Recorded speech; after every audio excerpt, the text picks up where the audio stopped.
He told me, if you can't handle me spending every weekend with my ex-girlfriend during the holidays, maybe you're not the one for me. I looked at him and said, you're absolutely right. Then I accepted the VP position in Manhattan that I'd turned down 3 times because he said he couldn't leave Denver. When he texted me on Christmas Eve asking what I was doing, I sent him a selfie from JFK Airport with my boarding pass clearly visible. His name was Ethan and he was 31. We dated for 4 years, lived together for 2 of those years in a beautiful townhouse in Cherry Creek that I paid for. Everything was perfect until his ex-girlfriend Vanessa moved back to Denver last June, right before the holidays started ramping up. Suddenly, Ethan had holiday planning meetings every single weekend, except these meetings were just him and Vanessa at her apartment in Lodo, supposedly coordinating their friend group's annual Christmas party, a party they used to host together before they broke up 6 years ago. When I told him it made me uncomfortable, he hit me with the classic lines. She's just a friend now, babe. We dated for like 4 months back in 2019. You're being insecure. He said Vanessa was going through a really hard time because her mom had early onset dementia, and she needed emotional support from someone who knew her history. Fine. I tried to be the cool girlfriend. Then, the holiday planning meetings expanded from just Saturdays to Saturday and Sunday brunches at this fancy place on Larimer Street. Vanessa always ordered the $47 truffle eggs Benedict. Ethan always paid. I know because I saw the credit card statements. Then, Friday night decoration shopping got added to the schedule because Vanessa needed help picking out the perfect theme for the party. The theme changed 4 times between October and December. The breaking point came on December 3rd, exactly 3 weeks before Christmas. I had been offered an incredible position as VP of Digital Strategy at a major marketing firm in Manhattan. The salary was $240,000, not including the $50,000 signing bonus. They were offering a fully furnished, 2-bedroom apartment in Tribeca for the first year, covered relocation costs up to $25,000, and stock options that could be worth another $100,000 in 3 years. It was my dream job. But I turned it down the first time in September, then again in October, then a 3rd time in November. Each time, Ethan said he couldn't possibly leave Denver because his parents were getting older. His parents were 58 and 60, perfectly healthy, and went on a cruise to Alaska for 3 weeks every summer. That Saturday, December 3rd, Ethan was getting ready for another planning session with Vanessa. He spent 45 minutes in the bathroom doing his hair. He wore the Tom Ford cologne I bought him for his birthday, the one he never wore when we went out together. He put on the cashmere sweater Vanessa gave him last Christmas, the gray one that brought out his eyes. I was sitting on our couch, watching him primp. Do you want to skip today? We could drive up to Breckenridge and see the Christmas lights, make hot chocolate, spend actual time together. He rolled his eyes so hard I thought they might get stuck. God, Sophie, we've talked about this 1,000 times. Vanessa and I are planning a party for 40 people. It's a huge undertaking. If you can't handle me spending every weekend with my ex-girlfriend during the holidays, maybe you're not the one for me. I looked at him and said, you're absolutely right. His face shifted. Finally, see, I knew you'd understand once you... No, Ethan, you're right that I'm not the one for you. We're done. His expression went through about 15 different variations of shock. Sophie, I didn't mean it like that. I just meant, you made an excellent point. This isn't working. I walked to our bedroom and opened my laptop. I sent an email to Catherine Rivera, the CEO who had been trying to recruit me for 4 months. Catherine, if the offer still stands, I accept. I can start January 2nd. Her response came back in 4 minutes. Thrilled to have you. Welcome to the team. Ethan followed me. What are you doing? You can't just... I was frustrated. You can't end 4 years over one comment. You literally just said I'm not the one for you if I can't handle this, so I'm agreeing with your assessment. You should probably stay at your parents' tonight, or at Vanessa's, your choice. Are you seriously breaking up with me over a Christmas party? He grabbed his coat, his face turning red. You're being completely ridiculous. You'll regret this, Sophie. Cool. I'll regret it from Manhattan." He slammed the door so hard that the wreath fell off and the jingle bells scattered across the hardwood floor. 30 minutes later, my phone started exploding. "Baby, let's talk about this. I'll reduce my time with Vanessa, maybe just Saturdays." "Sophie, please, this is so immature." I didn't respond to any of them. Instead, I started packing. I had professional movers scheduled for December 10th. That Sunday, I bought 50 moving boxes, packing tape, bubble wrap, and markers. I spent the entire day packing my clothes, my books, my kitchen stuff, my art from the walls. I owned about 70% of everything in that townhouse. I paid the down payment. I paid the mortgage for 18 months when Ethan was between jobs in 2023. By Sunday night, I had 32 boxes stacked in the guest bedroom, labeled and ready. Ethan tried to come by Monday evening. I had already changed the locks that morning. It cost $380. The townhouse was in my name. He was never on the deed, never on the mortgage, never on a single utility bill. He knocked for 10 minutes. "Sophie, I know you're in there. We need to talk like adults." I texted him from inside. "Your stuff is packed in boxes in the garage. Please pick it up by Friday or I'm donating it." "I'm not picking up my stuff because I'm not leaving. This is insane. The house is in my name. You were never on any paperwork. Legally, you're a guest. You now have 6 days." He finally left after his knocking woke up my neighbor Mrs. Chen, who was 74, and did not appreciate disruptions after 8 p.m. She told him very loudly that if he didn't leave, she was calling the police. After our breakup, Ethan went straight to Vanessa's apartment. I know, because he posted an Instagram story at 9:47 p.m. from his balcony that overlooked downtown Denver. The caption said, "Sometimes the universe puts you exactly where you need to be." My best friend Riley texted me, "Did you guys actually break up?" "Yes, I'm moving to New York." "What?" "I took the VP job. I'm leaving December 10th. The next few days were logistics. I submitted my 2 weeks' notice. My boss was disappointed, but understanding. He wrote me a glowing recommendation letter. I hired professional movers for December 10th. I shipped 12 boxes of essentials ahead to the Tribeca apartment. The place had exposed brick, huge windows, marble countertops, and a balcony where I could see the Freedom Tower. I booked a one-way flight to JFK for December 23rd, landing at 6 p.m. on Christmas Eve. I was going to spend my first Christmas in New York City. The tree at Rockefeller, ice skating, Broadway shows. No Ethan, no Vanessa, no bullshit. Ethan tried to come by 4 more times that week. On Thursday, December 8th, he brought his mom, Diane. "Sophie, sweetheart, it's Diane. Can we please talk?" I opened the door, but left the chain lock on. "Hi, Diane." "Ethan told me what happened. I think there's been a misunderstanding." "There's no misunderstanding. He said I'm not the one for him. I agreed. He loves you. He's just stressed about the holidays." "If he's stressed, he can talk to Vanessa about it. They spend every weekend together anyway." I gently closed the door. Friday, December 9th. Ethan picked up his boxes. 11 boxes total. Everything else he claimed he didn't need anymore. I donated it all to Arc Thrift Store on Saturday morning. Saturday, December 10th. The movers came at 8 a.m. They loaded 32 boxes, my mattress, my couch, my desk, my kitchen table, and my grandmother's antique dresser onto a truck headed for New York. By 3 p.m., the townhouse was empty, except for Ethan's furniture. I took my name off to utilities and sent him an email. "House is yours if you want it. Mortgage is $2,800 a month, due on the 1st. Good luck." I stayed in a hotel near the airport for the next 2 weeks while I finished up my last days at work.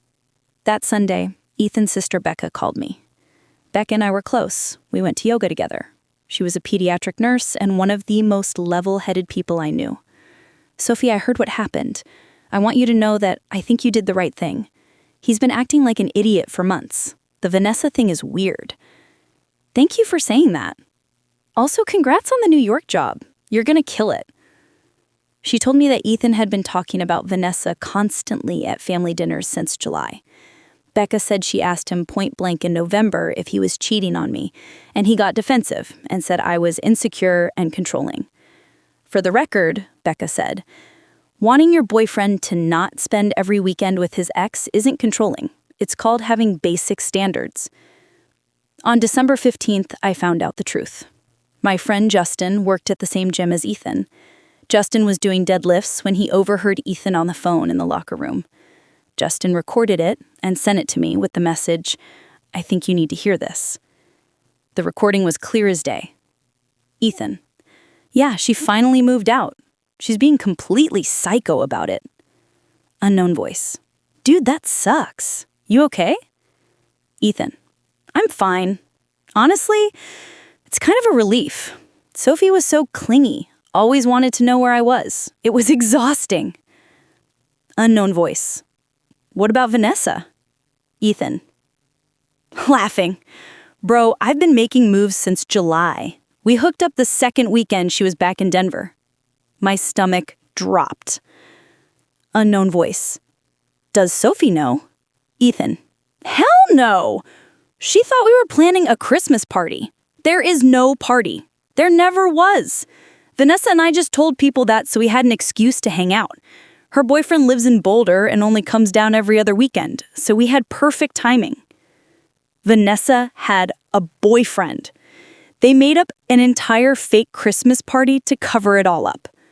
I sat in my hotel room and listened to that recording 17 times. Then I forwarded it to Ethan with a single message: "Merry Christmas." He called me 23 times in the next hour. I let every call go to voicemail. "Sophie, that recording is out of context. Sophie, I was joking around. Sophie, please let me explain." I blocked his number after voicemail number 12. Then I did some research. I found Vanessa's Instagram. Her boyfriend's name was Cameron. He was 34, worked in tech, and did CrossFit. His Instagram was public. The most recent photo was from December 3rd, and the caption said, "2 years with this one. Luckiest guy alive." 2 years. Vanessa had been with Cameron for 2 years. I sent Cameron a DM. "Hi, you don't know me, but I think there's something you should know about Vanessa." He responded in 20 minutes. "Who is this?" I sent him everything. The recording from Justin. Screenshots of Ethan's Instagram stories from Vanessa's apartment. A timeline of their planning meetings every weekend since June. Dates, times, locations. Receipts from Ethan's credit card showing $1,847 spent at restaurants in Lodo between July and December. Always for 2 people, always on Saturdays. Cameron didn't respond for 2 hours. Then, "Thank you for telling me. I had no idea. Can I ask you something? Are you the girlfriend Ethan was always complaining about? The one who was supposedly controlling?" My heart sank. "Yeah, that's me. He told Vanessa you were emotionally abusive, that you monitored his phone and didn't let him go out without permission. Vanessa felt bad for him. She said she was helping him escape a toxic situation. I wanted to throw my phone through the hotel window. I never monitored anything. I never controlled anything. I just asked him not to spend every single weekend with his ex-girlfriend. That was literally it." "I believe you," Cameron said. "You dodged a bullet. You too."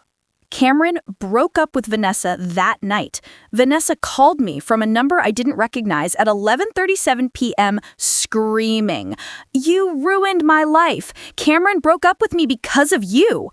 "No, Cameron broke up with you because you've been cheating on him with my boyfriend for 6 months. Ex-boyfriend. And it's not cheating if it didn't mean anything." Cool story. Tell that to Cameron. "You're a vindictive bitch. And you're a cheater who invented a fake Christmas party to cover up an affair. Merry Christmas, Vanessa. I hung up. She tried to call back 19 more times. I blocked her too. December 16th, I woke up to 47 missed calls and 89 text messages. Ethan had rallied his entire friend group. They were all texting me, telling me I was overreacting, that I was being dramatic, that I was throwing away a good relationship over nothing. His best friend Derek sent me a paragraph about how guys need their space and female friends are totally normal. I sent one group text back. There was no party. Ethan and Vanessa made it up to cover their affair. Ask him about the recording from the gym. Merry Christmas, everyone. Then I muted the entire thread. By that afternoon, the friend group had imploded. Derek's girlfriend Stephanie called me. Is it true there was no party? There was never a party. They invented it. Oh my God, Sophie, I'm so sorry. Derek just told me he knew something was going on but thought you were being paranoid. I'm furious with him. 3 more people from the friend group reached out to apologize. 2 of them asked if I needed help moving. One sent me a $100 Visa gift card with a note that said, "For your fresh start in New York." Ethan, meanwhile, was spiraling on social media. He posted a long Instagram caption about how sometimes people change and you don't recognize them anymore, and how betrayal comes from the people you least expect. The comments were brutal. Dude, didn't you cheat? This is rich coming from you. Take several seats, Ethan. He deleted the post within 3 hours. On December 18th, Vanessa tried a new approach. She showed up at my hotel. I have no idea how she found out where I was staying, but she was in the lobby at 7 a.m., looking absolutely unhinged. Her hair was in a greasy ponytail, she was wearing sweatpants and a stained University of Colorado hoodie. Her eyes were bloodshot. The front desk called my room. "Miss Chan, there's a Vanessa Brooks here to see you. Tell her if she doesn't leave in the next 5 minutes, you're calling the police." I watched from my 4th floor window. Vanessa stood in the parking lot for 20 minutes, staring up at the building like some kind of deranged Christmas ghost. Finally, she got in her white Audi and drove away. She sent me an email an hour later. The subject line was, "Please read." The email was unhinged. It was 1,847 words of rambling justifications and bizarre rationalizations. She said Cameron was emotionally unavailable and that Ethan understood her in ways Cameron never could. She said their connection was spiritual and that I wouldn't understand because I was too logical. She said I stole her happiness by telling Cameron the truth. The kicker? She said she was pregnant. I laughed out loud in my hotel room alone like a crazy person. I replied with one sentence, "Get a DNA test." She wrote back immediately, "It's Ethan's. We're keeping it. We're going to be a family." I forwarded the entire email chain to Ethan with no comment. He called me from a blocked number. I answered because I was bored. "Sophie, I need you to know that Vanessa is lying." "Okay." "She's not pregnant. She's trying to trap me. She showed up at my apartment last night at 2 a.m., banging on the door, screaming that we were soulmates. I had to threaten to call the cops." Sounds rough. "Sophie, please. I know I messed up. But you have to believe me, I never wanted any of this. Vanessa was just going through stuff with her mom, and I was trying to be a good friend, and it just got out of hand. You told your gym buddies you were hooking up with her since July. You said there was no Christmas party. You said I was clingy and exhausting. You called me psycho. So no, Ethan, I don't have to believe anything you say." I was venting. Guys say stupid stuff when they're blowing off steam. "Cool. Enjoy your stupid life." I hung up. He sent me a barrage of texts immediately after. "You're really going to abandon me when I need you most? Vanessa is harassing me because of what you did. This is all your fault. You ruined my life." I blocked that number too. December 20th was my last day of work in Denver. My team threw me a small goodbye party. There was champagne, cupcakes, and a card that everyone signed. My boss gave a speech about how he was one of the most talented strategists he'd ever worked with. 3 people cried. After work, Riley took me out for drinks. We went to this bar on South Broadway that had a huge Christmas tree covered in vintage ornaments. "How are you really doing?" Riley asked. "Honestly, I feel amazing. Like I should be sadder, right? But I just feel free." That's because he was dead weight. We toasted to new beginnings, to New York, to getting rid of cheating exes and fake Christmas parties. December 21st, Ethan's mom Diane called me. "Sophie, I need to apologize." I wasn't expecting that. "Becca told me everything. She played me the recording from the gym. I heard what Ethan said about you, about the fake party. I'm absolutely horrified. I raised him better than this. The way he treated you is unforgivable. Thank you for saying that. I also wanted you to know that his father and I are not covering his mortgage. He called us yesterday asking for money because he can't afford the townhouse on his own. We told him he's 31 years old and he made his choices." Good. I hope New York is everything you want it to be. You're going to do incredible things. She told me that Vanessa had showed up at their house on December 19th, demanding to talk to them about their grandchild. Diane shut the door in her face. December 22nd, I checked out of the hotel. I had 1 suitcase, 1 carry-on, and my purse. Everything else was either in New York already or donated to charity. I drove to Cherry Creek one last time to drop off my keys. The townhouse looked different. Ethan had already moved some girl in. Blonde, maybe 24. She was decorating the Christmas tree. I felt nothing. No jealousy, no regret. Nothing.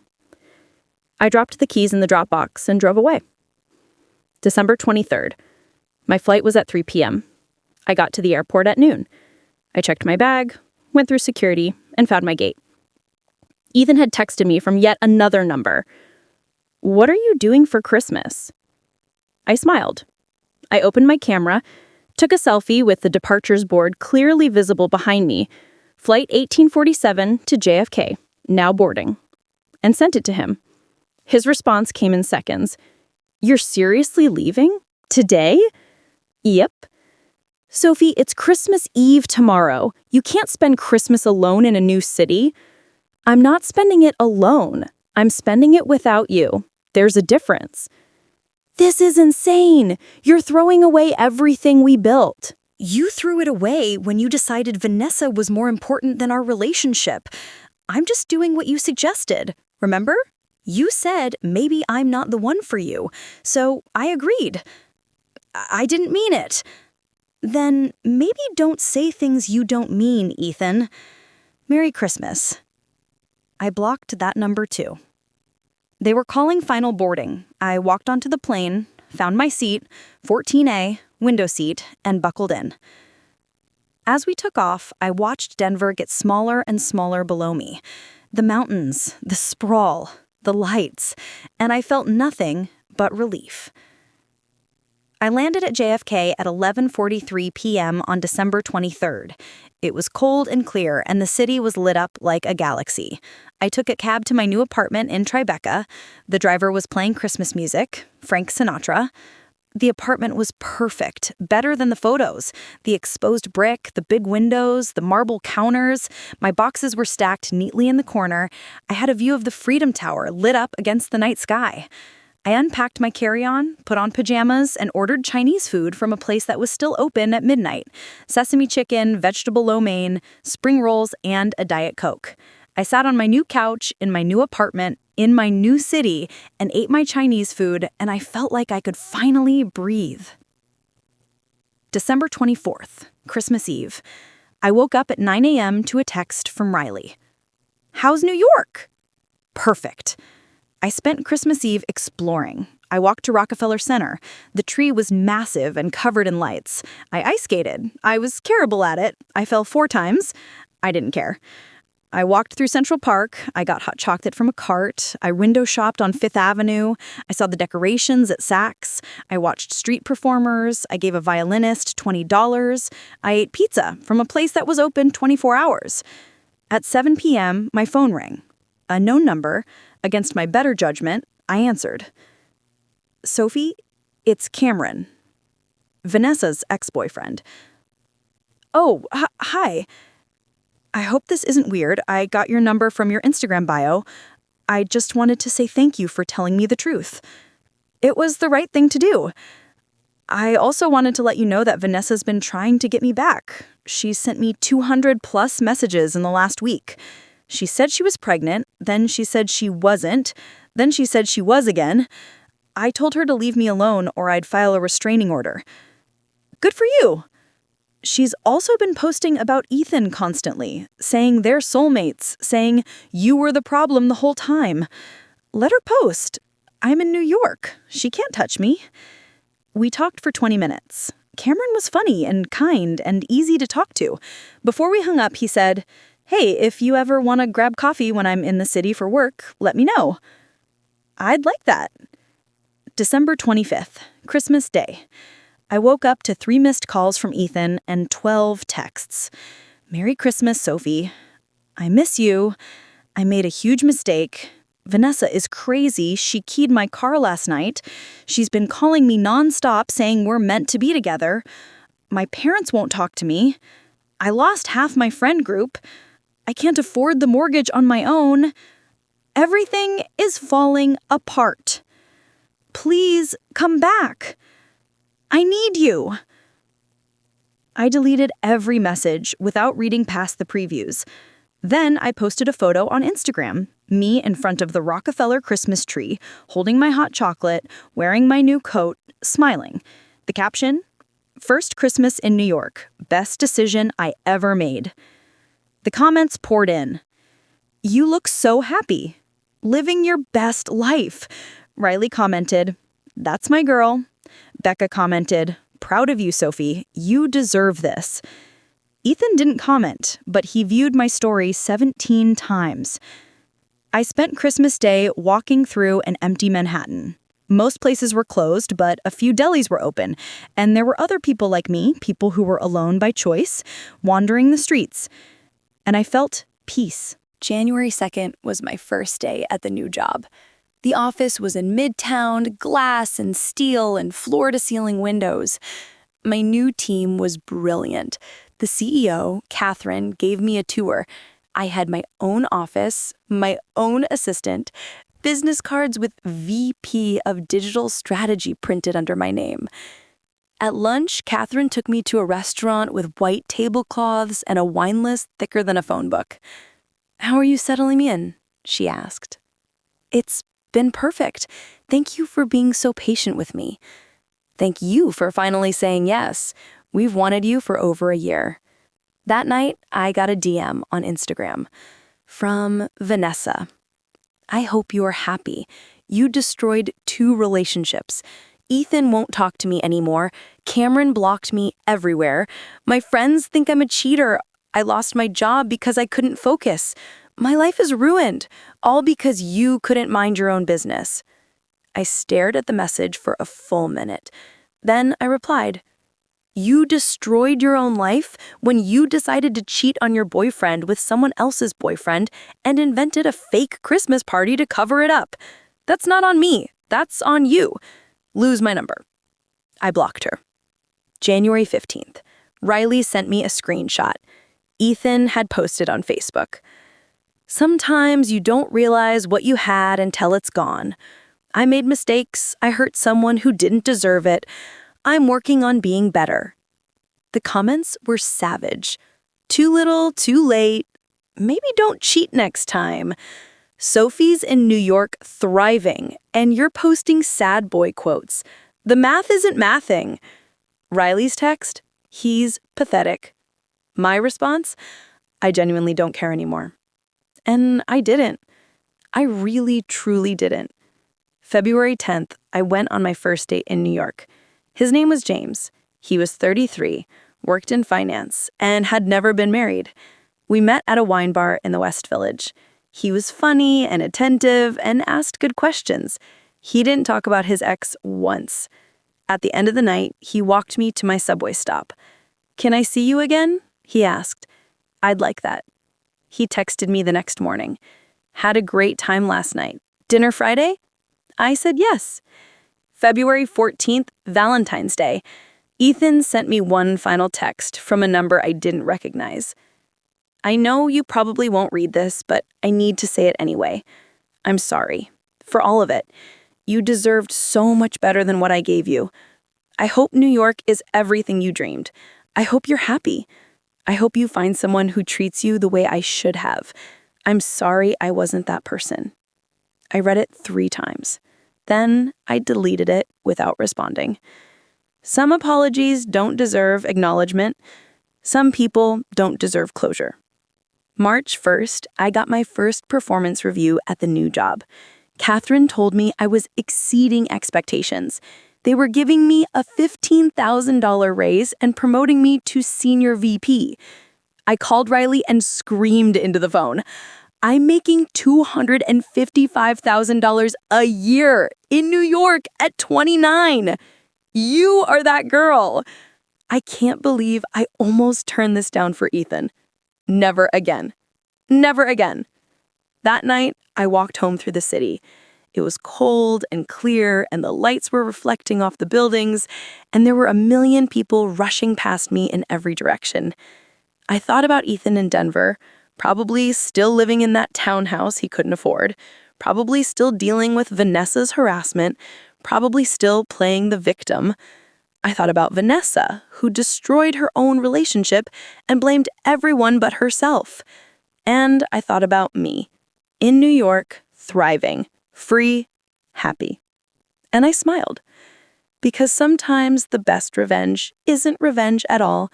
Sometimes it's just living well.